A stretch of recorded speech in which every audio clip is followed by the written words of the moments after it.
শতরূপের কাছে যাব। শতরূপ, একাধিক আক্রমণ এবং অবশ্যই পদাঘাত নিয়েও কাব্য তো দেখছি, দুপক্ষেরই দেখছি। না, পদাঘাত নিয়ে কাব্য যিনি লিখেছেন সুবোধ সরকার, আমি জানি না ওনার নামটা সুবোধ সরকার হলো কেন। ওনার নাম হওয়া উচিত ছিল পশ্চিমবঙ্গ সরকার। পশ্চিমবঙ্গে যে যখন সরকারে থাকবে উনি তার হয়ে 2 লাইন কাব্য লিখে দেবেন। কিন্তু আমি বলছি সুমনদা, তোমাদের আর্কাইভ থেকে দেখাচ্ছই যখন, ওম প্রকাশ মিশ্রর ধাক্কা খাওয়া দিয়ে শুরু হচ্ছে কেন? তাহলে আরো আগে থেকে শুরু হোক, রায়গঞ্জ সুরেন্দ্রনাথ কলেজের প্রিন্সিপালের মার খাওয়া দিয়ে শুরু হোক, এবং তখন ফুটেজ বার করে দেখা হোক এই সুমন বন্দ্যোপাধ্যায় এবিপি স্টুডিওয়ে বসে তখন ঘটনাটাকে নিয়ে কি বলেছিলেন। তখন সমর্থন করেননি ছাত্রদের সাথে শিক্ষকের মার খাওয়াকে।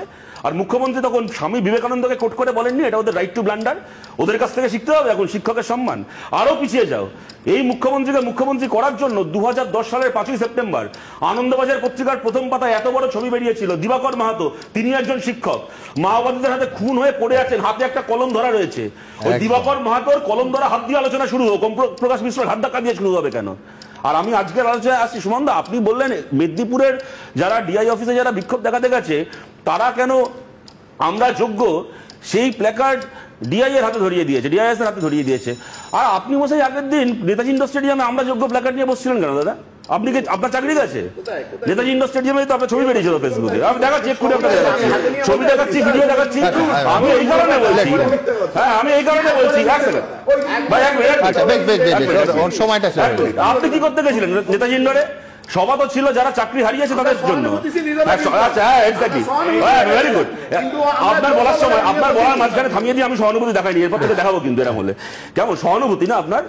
2016 সাল থেকে 2025 সাল পর্যন্ত লক্ষ লক্ষ প্রতারিত ছেলে মেয়ে যখন শহীদ মিনারের তলায় বসেছিল, পুলিশের মার খাচ্ছিল, একজন গর্ভবতী মহিলার ব্লিডিং হলো ওখানে বসে অনশন করে, তখন একদিনের জন্য সহানুভূতি দেখাতে ওখানে গিয়ে বসতে পারেননি। এখন মুখ্যমন্ত্রীটাকে নেতাজি ইন্ডোর স্টেডিয়ামে বসেছিলেন, আপনারা সহানুভূতি দেখাচ্ছেন।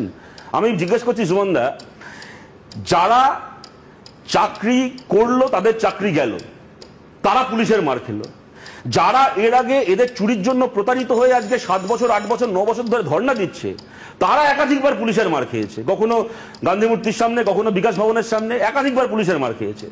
যারা চাকরিটা বিক্রি করলো তারা শুধুমাত্র পুলিশের স্যালুট পেল আজ পর্যন্ত।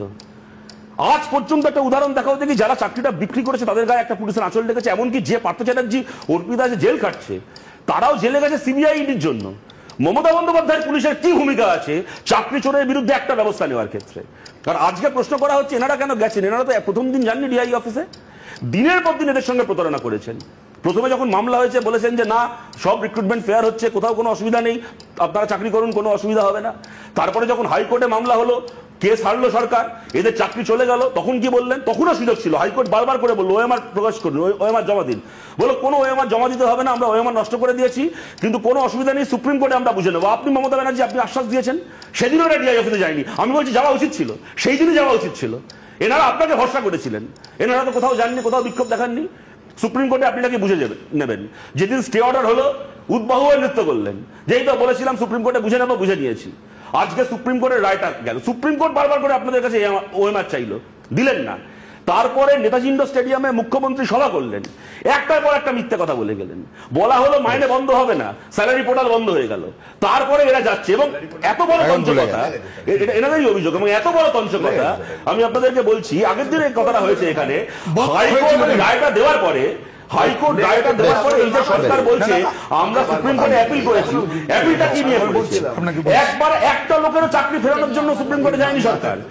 ক্যাবিনেটের বিরুদ্ধে তদন্তের নির্দেশ যে হাইকোর্ট দিয়েছিল, জাস্টিস অভিজিৎ গাঙ্গুলি সেই সময় দিয়েছিলেন, যাতে ক্যাবিনেটের বিরুদ্ধে, মমতা ব্যানার্জির বিরুদ্ধে তদন্ত না হয়, সেই অ্যাপিল দিয়ে সুপ্রিম কোর্টে গেছে। এটা চাকরি নিয়ে কে গেছে? দিনের কথা করবেন, প্রতারণা করবেন, তারপরে এরা বিক্ষোভ হবে না।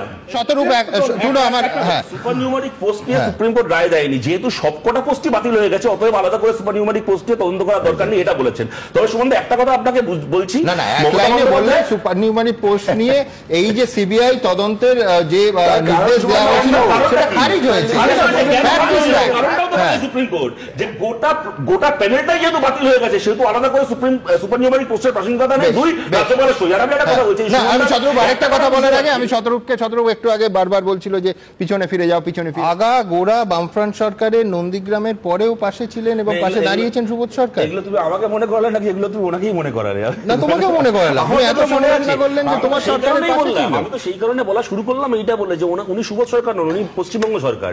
যখন যে পশ্চিমবাংলা সরকারে থাকবে উনি তার আগে কথা বলে দেবেন। এর আগে বুদ্ধদেব ভট্টাচার্যের হয়ে যা বলতেন, এখন মমতা বন্দ্যোপাধ্যায় মুখ্যমন্ত্রী উনি তাই বলেন।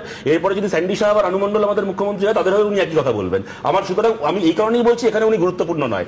আমি যে কথাটা বলছি সুবন্ধা, তা হচ্ছে শিক্ষক নিগ্রহ নিয়ে যদি আমাদের আলোচনা করতে হয়, তাহলে রায়গঞ্জ কলেজের প্রিন্সিপালকে মারার পরে স্বয়ং রাজ্যের মুখ্যমন্ত্রী যদি স্বামী বিবেকানন্দ কোট করে প্রিন্সিপালের মারাটাকে জাস্টিফাই করেন। আমি তোমার উদাহরণ দিচ্ছি, কলকাতায় তপন দাশগুপ্ত কাউন্সিলর তৃণমূলের, ঘটনাচক্রে যাদবপুর ইউনিভার্সিটির সঙ্গেই যে স্কুলটা, সেই স্কুলের হেডমাস্টারকে কানের গোড়ায় চড় মারলেন। তোমরা এবিপি দেখেছো, সমস্ত মিডিয়া দেখিয়েছে। সেই তপন দাশগুপ্ত বছরের পর বছর তৃণমূলের প্রার্থী হন, কাউন্সিলর, আজ অব্দি তিনি কাউন্সিলর। সুতরাং এনাদের কাছ থেকে শিখতে হবে শিক্ষকের সম্মান।